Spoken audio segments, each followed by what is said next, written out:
What's up, guys? So I know it's been a while since I put out a video. Just kind of took a little break. Had to step back a little bit on the S10 and just kind of take a break. So a lot has changed, but a lot is still the same. I'll kind of do a little bit of an update on the S10 here in just a minute, but the main purpose of this video is to introduce the new project. We got a new project here in the garage that's right here off camera that you guys can't really see. You can see a little bit of it over here, maybe tell what it is, but doing an LS swap, and I'll show you what it's on. So here we've got a 1974 Chevy Camaro, second gen. The plan here is to yank this small block out and replace it with that LS1 over there that the customer supplied. And I say customer because this is not my car. I'm doing this for someone, and no, this is not an invitation for everyone to message me about doing an LS swap for them. As you can see, I have very limited space and do very limited side jobs when I have to. But I really like this car, so I told the guy I'd do it. And like I said, we're gonna be putting this LS1 in it. He wants to do a turbo, so we're gonna do that. Supposedly when he got this LS1, he was told that it was booster ready. I went through and checked a few things on it. It's 100% stock bottom end. I don't know if the rings have been gapped. Judging by the connecting rods and the bolts, it doesn't look like it's ever been taken apart. So it's probably completely stock bottom end. It does have an LS9 cam in it, I found out. So the customer got this engine from a friend of a friend, and those friends no longer talk to each other, so it was kind of hard getting information on this engine. But that's what I found so far is the LS9 cam. They put a new timing chain on it, new cam lifters. I can see that it's got new lifters through here. From what I can see on the cylinders look really good. They still have a lot of the cross hatches.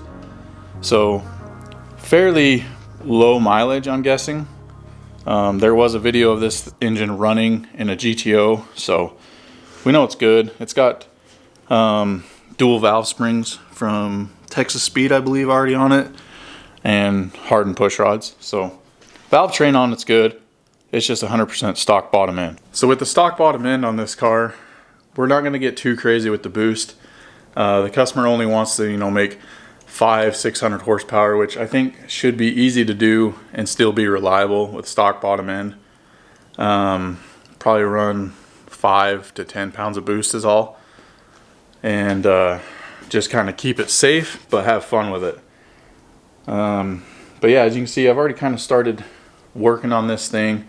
Figured I better do a video on it, maybe document the whole build a little bit, get some content out for you guys. There's a million LS swap Camaros out there, but give you guys something to watch. So that's that on the Camaro for right now. Let's do an update on the S10. So the S10 is out here in the driveway getting some rays. As you can see, we've got the engine back in it.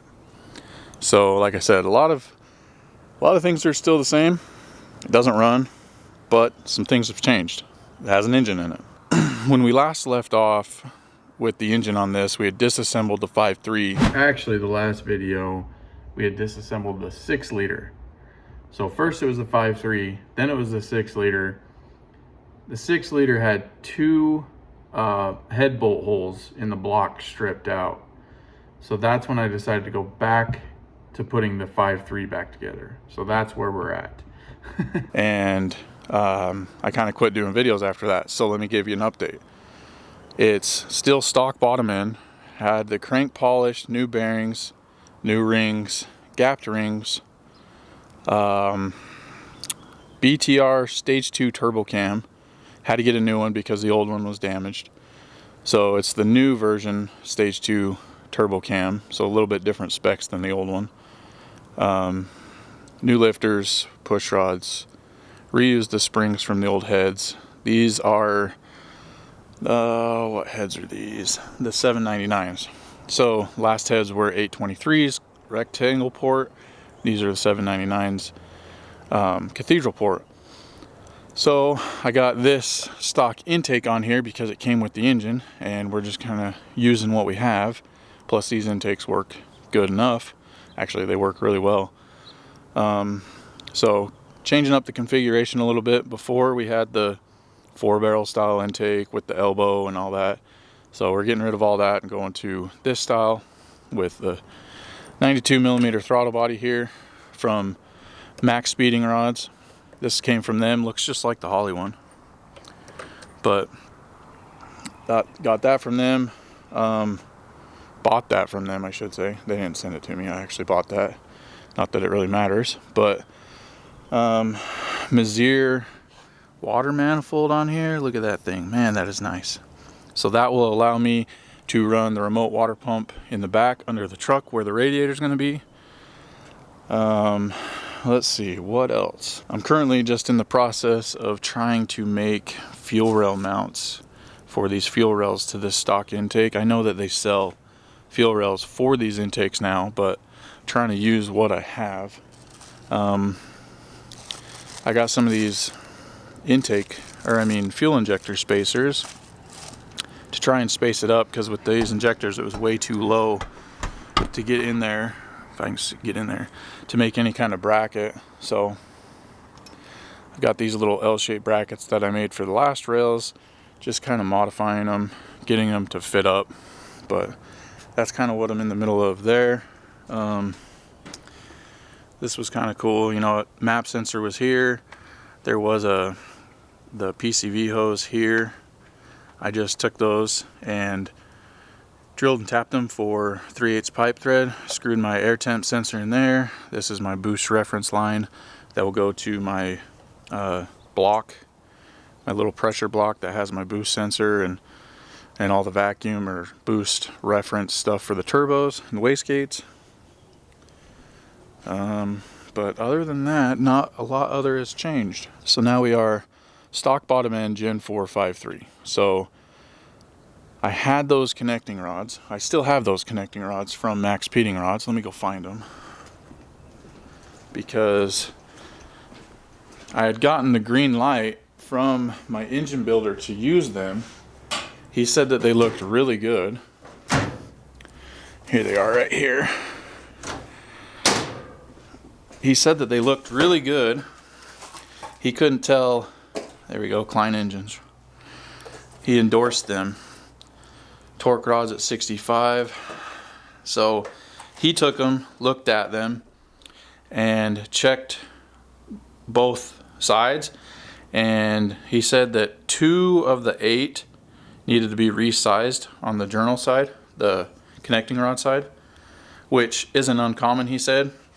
Even on the Scats and all those other brand connecting rods, they even need to be resized out of the box. So he said if this logo wasn't on them, he would have thought they were Scat rods.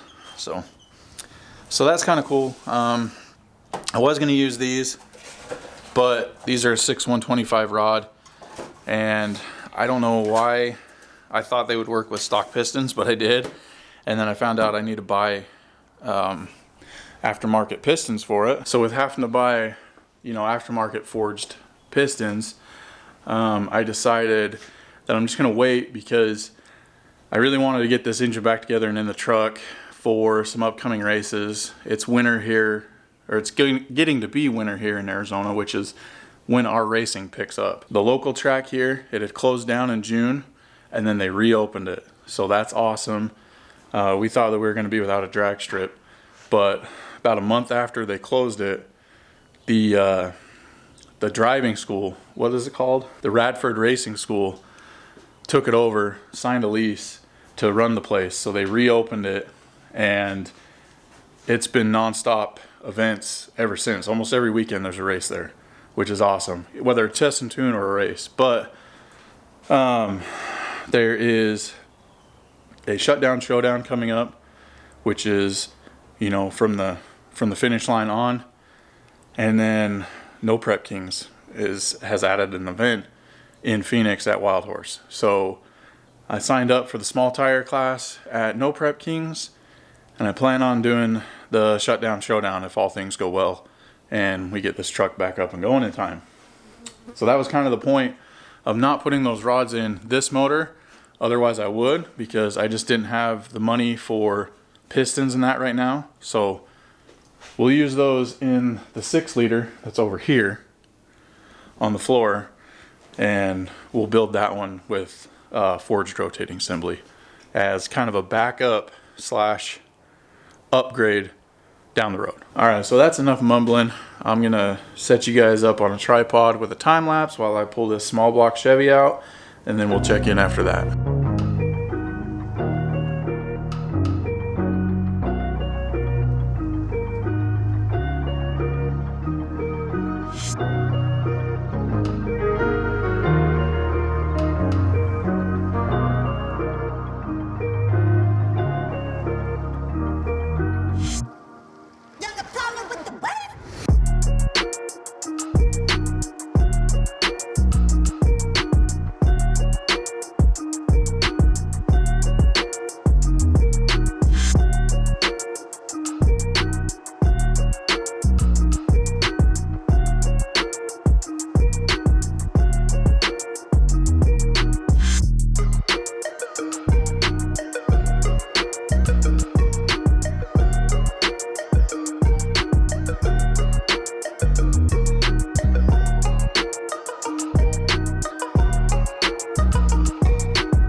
All right, we got the small block out.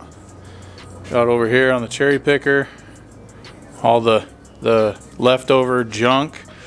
I don't know, those headers are probably still decent, but the rest of that stuff's garbage. The owner of the car stopped by and we kind of discussed, you know, what some of his plans were, some of the other stuff that he wants to do while it's here. He was talking about upgrading the suspension, replacing all this old dry rotted control arm bushings and stuff like that, maybe going with tubular ones. We've got new motor mounts because these ones are shot, but probably going to upgrade the torque converter to a Hughes. Going to get a price on that, and then let's see, fuel cell here in the trunk that we're going to mount. So got this little fuel cell. I don't know, I might talk to him and see if he wants to go to a bigger cell for the street on E85. This is kind of small. This is like a 10-gallon cell, but we'll kind of see what we want to do. But it does have a really nice Holley fuel pump in it, so that's cool. I think it's a dual pump. I'm gonna pull it out and see. But fuel cell in the trunk. Got some lines already in there. Kind of can't see, but there's already some lines. Might have to change these over to PTFE if he wants to do 85. We'll see. But yeah, like I said, the owner was here. He's stoked about the progress already. I guess he had this car somewhere else for a year and they didn't even touch it. All the work that's kind of been done on it, he did himself, trying to get it done. But with his new job working out of state a lot, he just doesn't have the time to do it, so that's why he brought it to me. We're gonna get this thing going for him relatively quickly, hopefully. Fingers crossed. But it'll be cool to see this thing done. We were talking about taking it to LS Fest next year, and he's just stoked that it's gonna be done in time for all that, which shouldn't be a problem. But got a lot of work to do. I'm waiting for an oil pump for this. It's supposed to be here later today. Once that shows up, can get the oil pump put on, the pickup tube, the new oil pan. We went with the Holley 302-3, so it's the one with the turbo drains already in it. And Alexa, pause. Had to pause the music there so we don't get a copyright strike. But new gasket set, so oil pump, pickup tube, oil pan, front and rear covers, and then this thing should be ready to plop down in the car.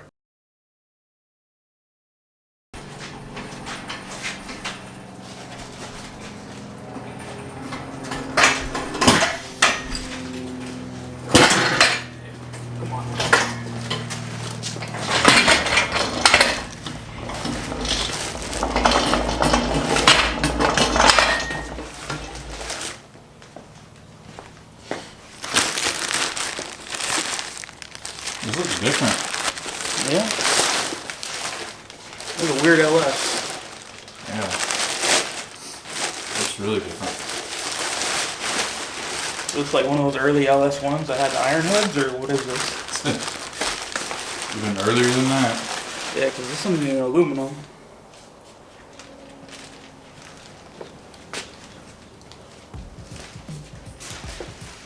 No, this isn't the engine for the Camaro. This is a Gen 1 small block Chevy that I'm putting together for a coworker of mine. His name's James. This came out of his pickup truck. He actually had this in an OBS truck with a carburetor on it.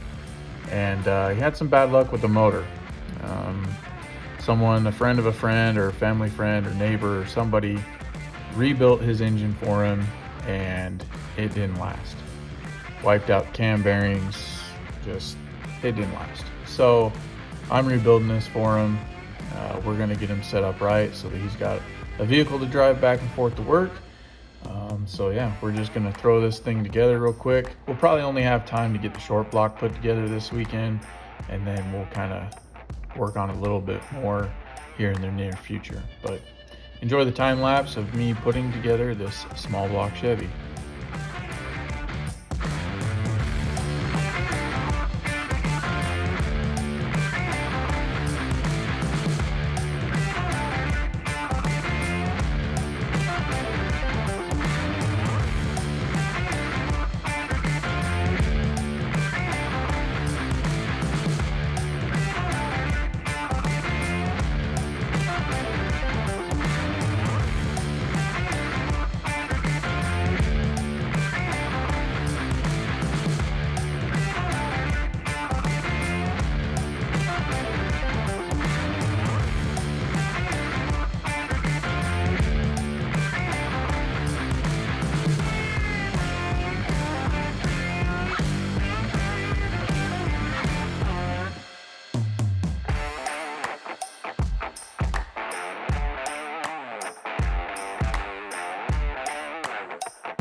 the weekend is over. As you can see, I've got all the junk pushed back into the garage. I could really use a shop, but we made good progress on the Camaro. Got the old motor out, got the LS sitting in here just for mock-up. It's gonna have to come back out, but I was just test fitting everything. Looks like it fits pretty well. A little bit of header clearance with the portioning valve over there, but he wants to replace that, so that's going to get moved. But yeah, got a good start to this car. The S10, we did a little bit more work on it off camera. We got the turbos back on. We got most of the fuel system plumbed. Just need to get a couple fittings, like a 120-degree fitting right there, and a few more odds and ends, and this thing could probably fire up. Still got to finish the cooling system. Got this badass water crossover from Zero on here. Got to make the water lines to go back to the radiator, but making good progress. And then James's small block Chevy, we got pretty much the short block assembled on it. Kind of ran out of time and ran out a few parts, so we'll get that finished up. He's trying to decide whether he wants to run some new aluminum heads or put the old TBI truck heads back on it. I think he should run new heads, but it's just whatever's in his budget. So, but yeah, oh yeah, there's my truck tire too. I got a flat over the weekend, so a lot going on. But yeah, there's everything crammed into my garage. It's pretty tight with all this in here, so, but we're making the best of it. But yeah, I'm really excited to work on the Camaro, get that going. I'm really excited to get the S10 up and running again. So stay tuned, guys, for more updates on both these projects, and I appreciate you guys for watching. So we'll see you later.